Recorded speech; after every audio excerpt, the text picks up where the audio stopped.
Baik, Assalamualaikum warahmatullahi wabarakatuh. Perkenalkan, nama saya Lita Putri Kemalasari dengan NRP 501725117 dari Teknik Geofisika Angkatan 2025.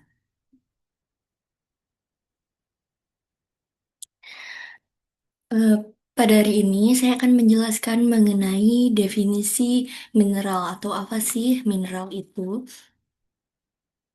Jadi, mineral itu merupakan eh, zat padat anorganik yang telah terbentuk secara alami dan memiliki susunan atom yang teratur serta memiliki komposisi kimia yang relatif tetap walaupun dapat bervariasi dalam batas-batas tertentu.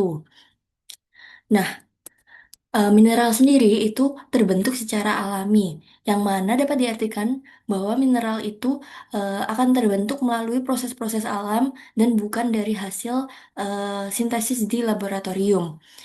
Lalu yang kedua, mineral merupakan zat padat anorganik, di mana mineral itu tidak pernah berasal dari makhluk hidup ataupun aktivitas organik.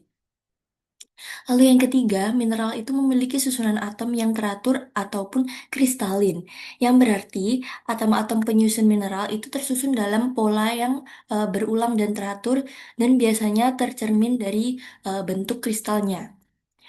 Lalu yang keempat, mineral itu memiliki komposisi kimia yang konsisten tetapi dapat bervariasi dalam batas-batas tertentu, di mana setiap mineral itu memiliki komposisi kimia yang jelas, tetapi terdapat beberapa unsur penyusunnya yang saling tersubstitusi selama tidak mengubah identitas mineral tersebut secara mendasar.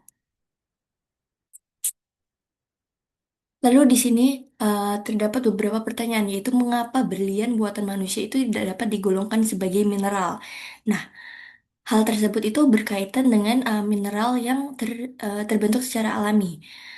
Jadi, walaupun secara struktur kristal dan komposisi kimia berliannya itu sintetis identik dengan berlian alami, di mana sama-sama memiliki karbon murni dengan struktur kristal yang kubik, tetapi proses pembentukannya itu terjadi di laboratorium melalui rekayasa manusia, bukan melalui proses geologis alami di dalam bumi. Jadi, berlian sintetis dan zat-zat yang lainnya itu dapat dikembangkan di laboratorium yang memang dapat dikecualikan dari definisi mineral tersebut sendiri, dikarenakan mineral mineral sendiri itu memiliki syarat, yaitu terbentuk secara alami yang dimana tidak dapat dipenuhi oleh eh, berlian sintetis dan zat-zat lain tersebut. Lalu yang kedua, mengapa minyak bumi dan batu bara itu disebut sebagai sumber daya mineral padahal keduanya itu organik? Nah, batu bara itu sebenarnya tidak memenuhi syarat sebagai mineral sejati karena batu bara terbentuk dari materi yang organik, yaitu sisa-sisa tumbuhan yang mengalami pemempatan selama jutaan tahun. Nah, begitu juga minyak bumi, di mana minyak bumi ini berasal dari pelapukan organisme purba. Jadi, ketika keduanya itu disebut sebagai sumber daya mineral dalam konteks pertambangan ataupun industri, hal tersebut itu digunakan secara eh, komersial saja, bukan dalam eh, hal mineralogi, di mana dalam ilmu kebumian sendiri, keduanya itu digolongkan sebagai bahan bakar fosil organik, bukan mineral. Lalu yang ketiga, yaitu bagaimana eh, status es pada alam.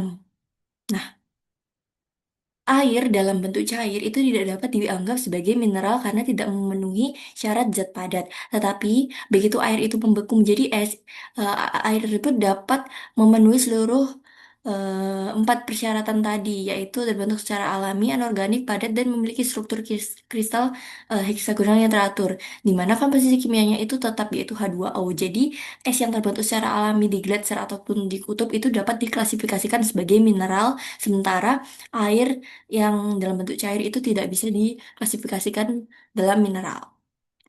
Lalu apa itu mineraloid? Jadi mineraloid itu merupakan zat alami yang menyerupai mineral dalam banyak hal. Misalnya komposisi kimianya yang dapat terdefinisi. Tetapi mineraloid ini gagal memenuhi syarat struktur kristalin yang teratur, di mana sifatnya yang amorf itu merupakan yang berarti susunan atomnya itu acak, tidak berulang secara teratur seperti pada mineral yang lainnya. Contohnya yaitu obsidian, di mana batuan obsidian atau kaca vulkanik tersebut terbentuk ketika lava mendingin terlalu cepat sehingga atom-atomnya itu tidak memiliki waktu yang cukup untuk menyusun diri menjadi kristal.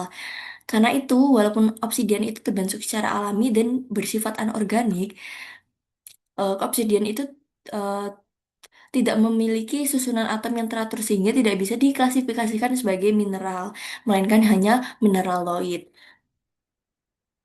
Seperti itu. Sekian penjelasan dari saya. Apabila ada kekurangan dan kelebihannya, saya mohon maaf. Terima kasih. Wassalamualaikum warahmatullahi wabarakatuh.